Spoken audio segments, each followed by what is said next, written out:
మా తలరాతను మార్చేటువంటి ఒక CCI cement ఫ్యాక్టరీని ఓపెన్ చేయండి అని చెప్పని వాళ్ళ నిరసన దీక్షకు రావడం అత్యంత బాధాకరం. ఓడమల్లయ్య బోడమల్లయ్య అన్నట్టుగా ఓట్ల సమయంలో అటు బీజేపీ ఇటు కాంగ్రెస్ ఇద్దరు కూడా అనేక వాగ్దానాలు చేసి సిసిఐను పునరుద్ధరిస్తామని చెప్పని ఇవాళ రాత్ గయా బాత్ గయా అన్నట్టుగా ఓట్లు అయిపోయిన తర్వాత ఇవాళ ఆదిలాబాద్ సిసిఐ ఫ్యాక్టరీని అదానికి కట్టపెట్టాలనేటువంటి ఒక కుట్ర చేస్తూ ఇవాళ ఆదిలాబాద్ ప్రజల నోళ్లలో మన్ను కొడతా ఉన్నారు. దీన్ని బీఆర్ఎస్ పార్టీ తీవ్రంగా ఖండిస్తూ ఉంది. అక్కడ 100 సంవత్సరాలు తవ్వుకుంటే కూడా తరగనటువంటి ఒక ఖనిజ సంపద సున్నం నిలువలు అక్కడ ఉన్నాయి. NH-44 మొత్తం ఆదిలాబాద్ అంతా కూడా తిరగాడుతుంది. అక్కడ నదులు, ఉపనదులు, సజీవ గంగలు ఉన్నటువంటి ఒక అద్భుతమైనటువంటి ఒక స్థలం ఆదిలాబాద్ జిల్లా. అటవీ సంపదలు ఉన్నటువంటి ఒక మహత్తరమైనటువంటి ఒక స్థలం ఆదిలాబాద్ జిల్లా. ఇన్ని వనరులు ఉన్న తర్వాత సిసిఐని రాష్ట్ర ప్రభుత్వం 250 కోట్ల రూపాయలు రేవంత్ రెడ్డి గారు కేటాయించట్లేరు అన్నటువంటి ఒక నెపంతో కేంద్ర ప్రభుత్వం దాన్ని పునరుద్ధరించే ప్రయత్నం చేయట్లేదు. కేంద్ర ప్రభుత్వం 250 కోట్లు అడిగితే నోరు తెరిస్తే తెలంగాణ రైజింగ్ అని చెప్పని మాటలు మాట్లాడే ముఖ్యమంత్రి రేవంత్ రెడ్డి 250 కోట్ల రూపాయలు సిసిఐ ఫ్యాక్టరీ కేటాయించడం కోసం ప్రాణం ధరిస్తలేదు. ఎవడి పాలన?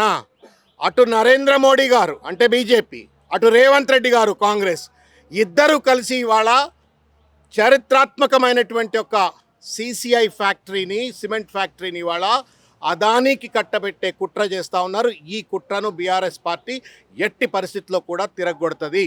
గతంలోనే అనేక మార్లు మా నాయకులు కేటీఆర్ గారు ఢిల్లీకి పోయినారు. పార్లమెంటులో మా పార్లమెంట్ సభ్యుల ద్వారా ఈ అంశాన్ని లేవనెత్తినారు. కేంద్ర మంత్రులను కలిసినారు. దున్నపోత మీద నీళ్లు పడ్డట్టుగా ఇవాళ కేంద్ర ప్రభుత్వం వ్యవహరిస్తుంటే సందట్లో సడేమియా లెక్క రాష్ట్ర ప్రభుత్వం అదానికి కట్టబెట్టేందుకోసం అని చెప్పని ఆ 250 కోట్ల రూపాయలు కేటాయించకుండా ఇవాళ ఆదిలాబాద్ ప్రజల నోట్లో మన్ను కొడతా ఉన్నారు. 6,000 మంది ఉద్యోగులే కావచ్చు, కానీ మొత్తం ఆదిలాబాద్ యొక్క ఆర్థిక ముఖస్థితిని మార్చివేసేటువంటి ఒక అద్భుతమైన కంపెనీ, తెలంగాణ జీడిపికి, జిఎస్డిపికి కాంట్రిబ్యూట్ చేయగలిగేటువంటి ఒక ఫైనాన్షియల్ సస్టైనబిలిటీ, వయబిలిటీ ఉన్నటువంటి ఒక కంపెనీ కాబట్టి దానికి తప్పనిసరిగా నిధులు కేటాయించాలా. అదానికి కాదు, ఆదిలాబాద్కే చెందాలా సిసిఐ ఫ్యాక్టరీ అనేటువంటి ఒక నినాదంతో బీఆర్ఎస్ పార్టీ వాళ్ళ పక్షాన కొట్లాడుతుంది అని చెప్పని తెలియజేస్తా ఉన్నాం. పరిశ్రమల్లో పనిచేసే కార్మికుల యొక్క శాతం చాలా పరిమితంగా ఉంది. 7-8%, 9% ఉంది. దాన్ని పెంచవలసిన అవసరం ఉంది. అది పెంచకుండా నిరుద్యోగ సమస్య పరిష్కారం కూడా సాధ్యం కాదు. ఈ మొత్తం పరిస్థితిని దృష్టిలో పెట్టుకున్నప్పుడు ఆదిలాబాద్ పట్టణంలో కానీ జిల్లాలో కానీ ఆ సిసిఐ ఫ్యాక్టరీ పునరుద్ధరణ చాలా కీలకం. అదేమో కేంద్ర ప్రభుత్వం చేతిలో ఉంది. పోయిన ప్రభుత్వం అడిగింది, మాకు అప్పచెప్తే మేము దాన్ని నడిపించుకుంటామని. వాళ్ళు ఇవ్వటానికి సిద్ధపడలేదు. మరి ఇప్పుడు ప్రభుత్వం అయినా ఏమైనా సమస్యలు ఉంటే వాళ్ళు విజ్ఞప్తి చేస్తే రాష్ట్ర ప్రభుత్వంతో మాట్లాడటానికి మనం సిద్ధమే. కానీ మనకు అందిన సమాచారం మేరకు ఇప్పటి వరకు వాళ్ళు రాష్ట్ర ప్రభుత్వాన్ని అడిగింది కూడా లేదు. కాబట్టి ఏదున్నా దీని విషయమై తెరవటానికి కేంద్ర ప్రభుత్వం పూనుకోవాలని నేను కోరుతున్న బలంగా.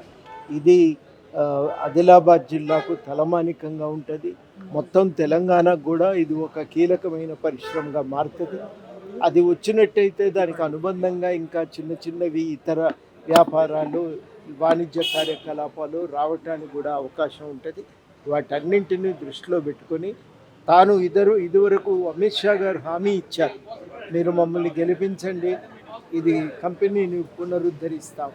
గెలిపించారు ప్రజలు తమ మాటను ఇచ్చిన హామీని నెరవేర్చుకున్నారు. కానీ ప్రభుత్వం మాత్రం ఇప్పటి వరకు ఇచ్చిన మాటను అమలు చేయటం లేదు. కేంద్ర ప్రభుత్వం ఇప్పటికైనా కేంద్ర ప్రభుత్వం వెంటనే పూనుకొని ఆ సిసిఐని తెరవాలని మేము వారిని కోరుతాం. ఆదిలాబాద్లో సిమెంట్ పరిశ్రమను ప్రారంభిస్తామని చెప్పి, పునరుద్ధరిస్తామని చెప్పి కేంద్ర రాష్ట్ర ప్రభుత్వాల హామీ ఇచ్చి ఇప్పటివరకు అమలు చేయలేదు. అక్కడ ఉండేటటువంటి రైతులంతా కూడా దాదాపు 800 ఎకరాల భూమిని ఎకరా 2-3 వేలకే ఇచ్చారు. ఇప్పుడు 5 కోట్ల విలువ చేసే రూపంలో ఆ భూమి ఉంది. అట్లాగే అక్కడ 100 సంవత్సరాల వరకు ఉద్యోగ అవకాశాలు కల్పిస్తామని హామీ ఇచ్చి భూములు తీసుకున్నారు. మొత్తం 2300 ఎకరాల భూమిని తీసుకొని ఇప్పుడు అక్కడ సిమెంట్ పరిశ్రమను మూసేసి అదంతా కూడా ప్రైవేటు పరిశ్రమలకు అప్పగించడానికి కేంద్ర ప్రభుత్వం కుట్ర పన్నుతున్నది. అందుకనే ఈరోజు అక్కడ పునరుద్ధరించాలి మళ్ళీ ఆ పరిశ్రమని అని చెప్పి నిర్వాహకులంతా ఆదిలాబాద్ నుంచి ఐక్య కార్యాచరణగా ఏర్పడి ఇక్కడ హైదరాబాద్లో కార్యక్రమం నిర్వహించారు. దానికి సిపిఎం పార్టీ పూర్తిగా మద్దతు ఇస్తుంది.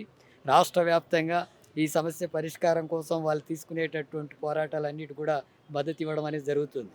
అక్కడ 250 కోట్లు ఏదో ఇవ్వాలి ప్రభుత్వం అని అక్కడ చెప్పి పరిశ్రమ ఇవ్వట్లేదని పునరుద్ధరించడానికి కేంద్ర ప్రభుత్వం కేవలం 250 కోట్లు ఇస్తే, ఉమ్, రాష్ట్ర ప్రభుత్వం మరో 250 కోట్ల రూపాయలు ఇస్తే, బ్యాంకుల ద్వారా 1500 కోట్లు, మొత్తం 2000 కోట్ల రూపాయలతో ఆ పునరుద్ధరించడానికి అవకాశం ఉంది.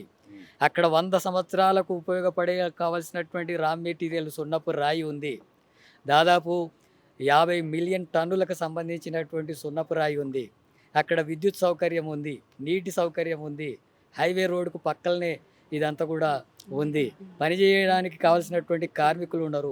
వెనకబడ్డటువంటి జిల్లా, ఆదివాసీలు ఎక్కువ ఉన్నటువంటి జిల్లా, 6-7 వేల మందికి ఉద్యోగ అవకాశాలు కల్పించేటటువంటి అవకాశం ఉంది.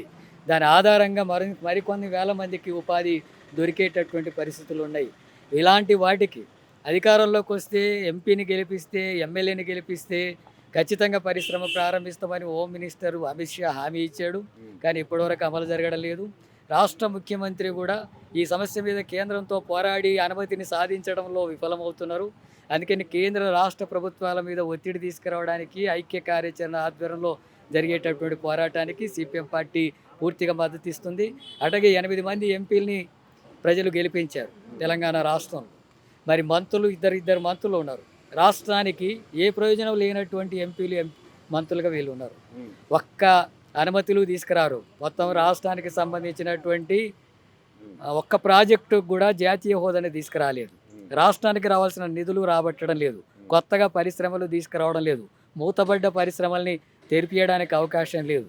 దేశంలో ఖాళీగా ఉన్నటువంటి పోస్టులు భర్తీ చేస్తే రాష్ట్రంలో కూడా ఉద్యోగాలు దొరికే అవకాశం ఉంటుంది. వాటిని భర్తీ చేయడం లేదు. ఈ రకంగా ప్రజా వ్యతిరేకమైనటువంటి విధానాలు అనుసరిస్తున్నటువంటి బీజేపీ రాష్ట్ర ప్రజలకు అట్లాగే ఆదిలాబాద్ జిల్లా ప్రజలకు కూడా ఇచ్చిన హామీలు అమలు జరగనందున ఆ ఎంపీలు మొత్తం రాజీనామా చేయాలని, 2 మంత్రులు కూడా చేతగాని మంత్రులు, ఈ రాష్ట్రానికి ప్రయోజనం లేనటువంటి మంత్రులు కిషన్ రెడ్డి, బండి సంజయ్లు కూడా రాజీనామా చేయాలని చెప్పి సిపిఎం పార్టీగా డిమాండ్ చేస్తాం.